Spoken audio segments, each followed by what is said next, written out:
So I've just got a little bit of paper down to protect the drawing from my hand. I've got my line drawing down. I'm using my Arteza expert pencils.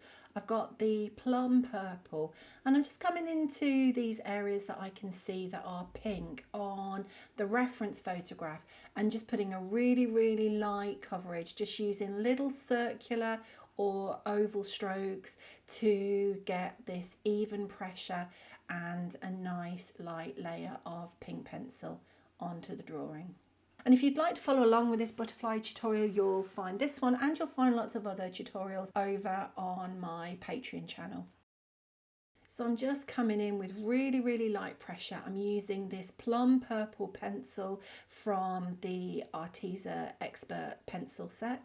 I'm using the Bockingford paper and I just want to put a light coverage of pink into these areas that I can see on the reference photograph that are pink. I want a really even coverage. So if I just demonstrate what I'm actually looking for, I'm just using either oval strokes or circular strokes and just getting a nice even pressure, nice even coverage on the paper. And I'm just working all the way around the butterfly, basically just colouring in the pink areas at the minute. I don't want to press on too hard. I want to make sure that these layers are light. And keeping the layers light means that I will be able to blend them and create a nice blended drawing at the end. If I press on too hard, I'm likely to get pencil strokes, and that's just not going to give me that nice blended coverage that I want. It's not going to give me that nice blended result that I'm looking for.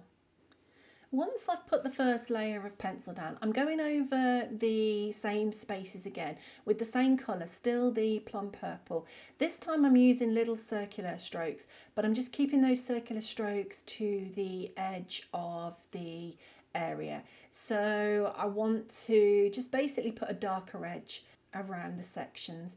If the area is too small, obviously I won't keep it to the edge. I'll just sort of bring the pencil into that area. But where the area is large enough, I want to try and keep the pencil to the outer edge, keeping quite a nice neat edge on the outside and a nice even coverage.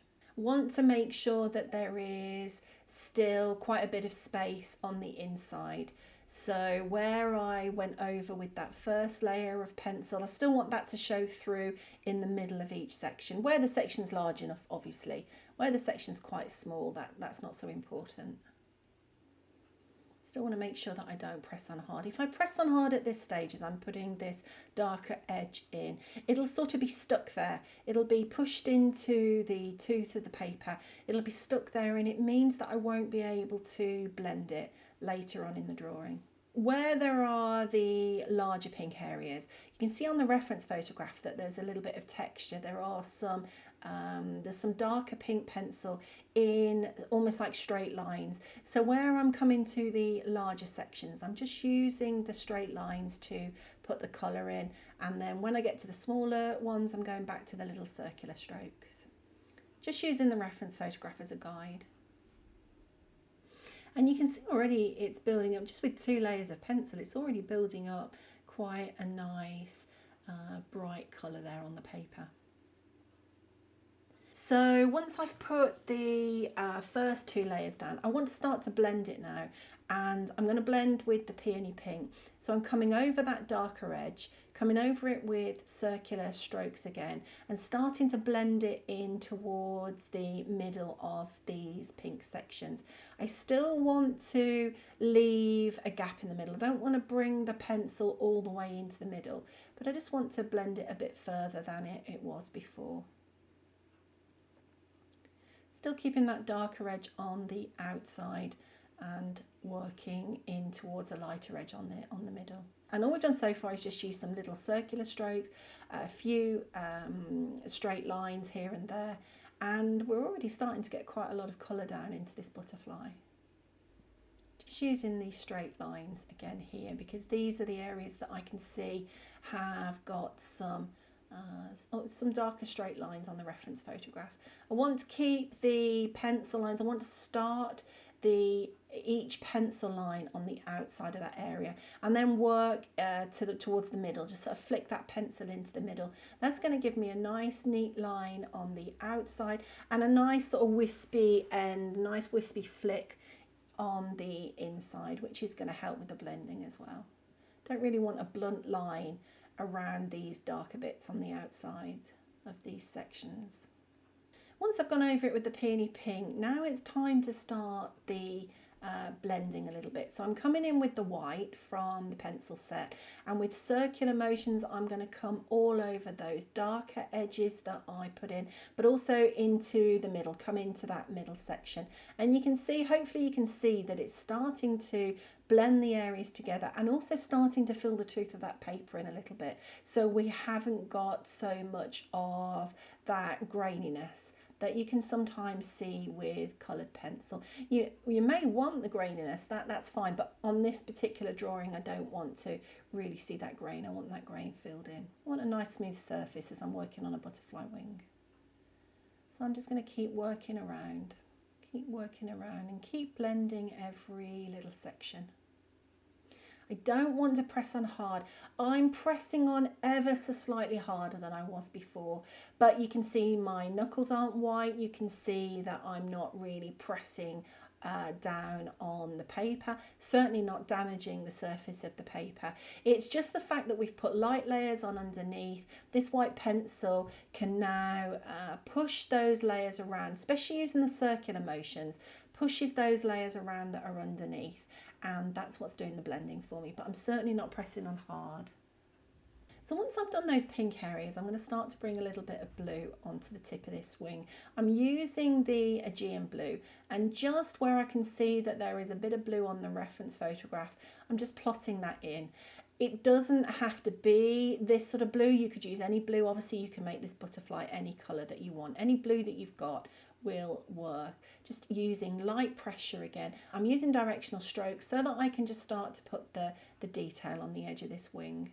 So once I've put the blue in, I'm going to move on to the darker areas. I've already put a layer of the cloudy grey from the set down, and now I'm coming in with the black and just going over the top of that grey area, keeping the strokes in the direction that I can see that the wings actually coming round in.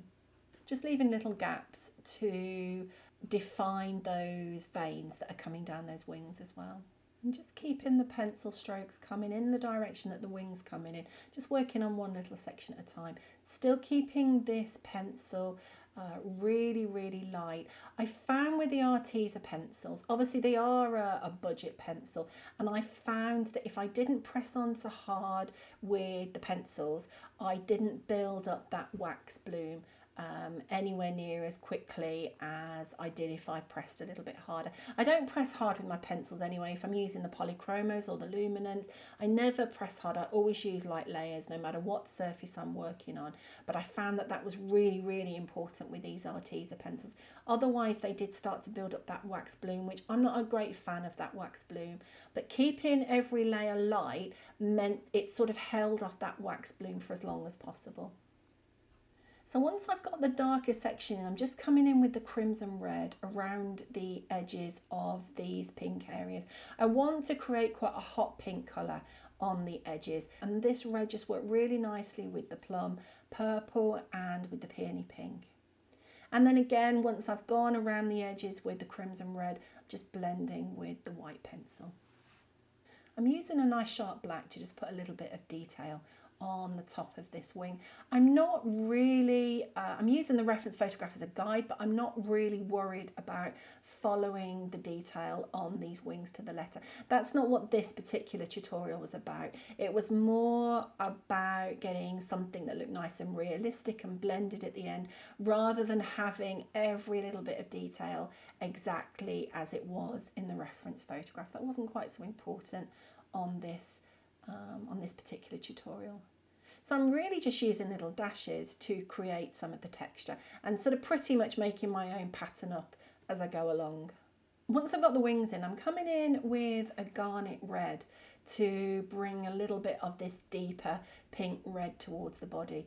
Coming in with the garnet and then back in with the black pencil to start to add a little bit of detail. And I did find that these pencils, I don't have much experience of using these pencils. I haven't, it's quite a new set that I've got and haven't done that many drawings with it, but I did find that they blended quite nicely actually. As long as I kept my layers light, I found that they did blend quite nicely and didn't give me too much of the wax bloom, which I'm not really keen on. So I'm just blending again with the white pencil. I've just added some dashes to represent the texture on the wing and then just blending with the white pencil. And I found the white pencil was quite good as a blender pencil actually. It does obviously desaturate the colours, but I found that it blended it nicely and then I could just go back over with some of the colours if I wanted to. Just bringing in this plum purple over the top of the grey and also the garnet red again, just to deepen down this part of the wing at the side of his body. And then again, just using little dashes to create some of the texture with the black pencil. And it is quite dark at the side of the body, so that worked quite nicely. Just using little backwards and forward strokes, keeping the curve of the pencil in the direction that the wing's going in. Once the wings were done, I started to work on the body. I came in with this cloudy grey in areas that I could see were quite grey and started to just plot in sections of this little, of this butterfly's body. And then also brought a little bit of the Aegean blue in again, just in areas that I could see were a bit more blue. Once I've started to plot the sections in, I start to bring in a bit of colour with the garnet red, and I'm looking for the areas that are quite red and also still to sort of shape some of the fur texture on the back of this body. And just using directional strokes, so just using little dashes really, keeping the pencil strokes coming in the way that I can see the furs coming on the reference photograph, and that is effectively down the body. So I'm sort of working down the body, bringing the pencil strokes in the direction that the body's coming down in, and keeping those pencil strokes really light. If I press them really hard, I'll end up with really, really harsh pencil lines, and it just won't be that easy to blend. Just want to make sure that the pencil strokes are really light, and that's going to make it much easier to blend these colours together and just give me something that is going to look a little bit more realistic and softer and just more blended.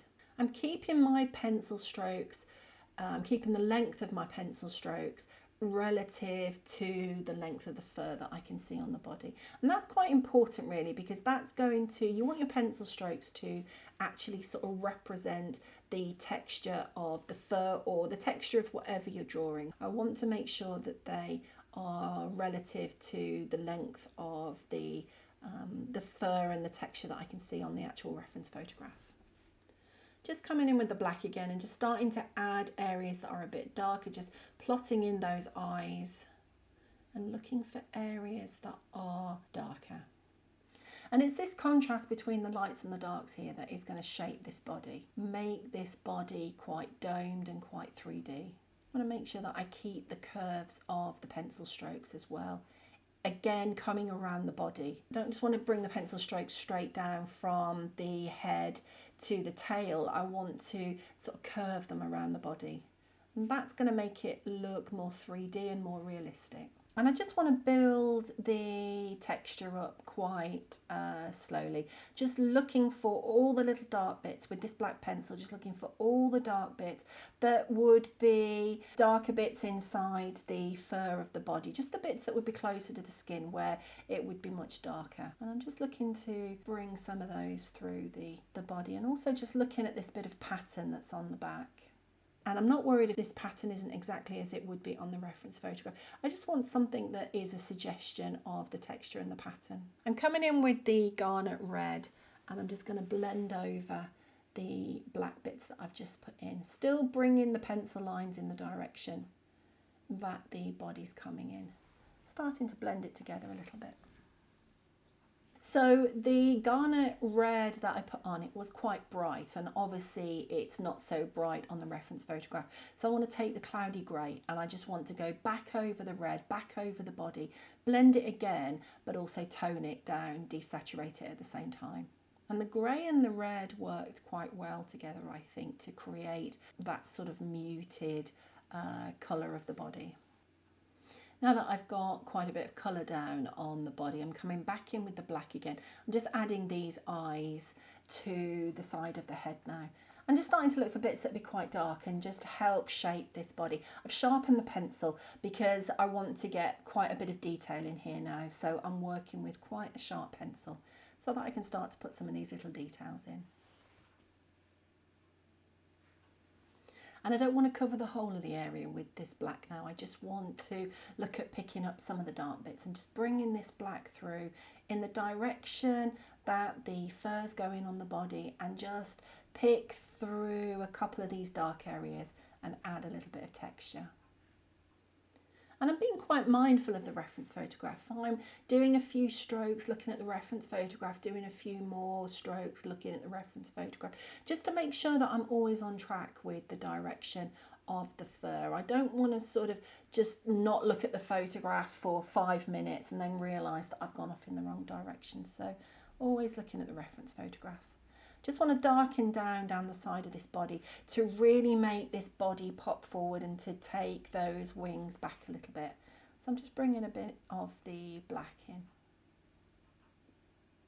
And I just had to go with whatever colours were in the set. I only have a set of 48 of the Arteza pencils, so I don't have a huge amount of colours. So some areas I used black where I wouldn't necessarily normally use black on a drawing, but it worked quite well. The overall effect I was really quite pleased with.